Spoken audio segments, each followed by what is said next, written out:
तो तुम हो उस खुशनसीब की बेटी शहरबानो।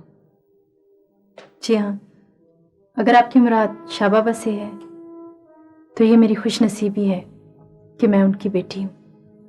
हम मेहरबानों की बात कर रहे हैं। क्या क्या आप मेरी माँ को जानती हैं?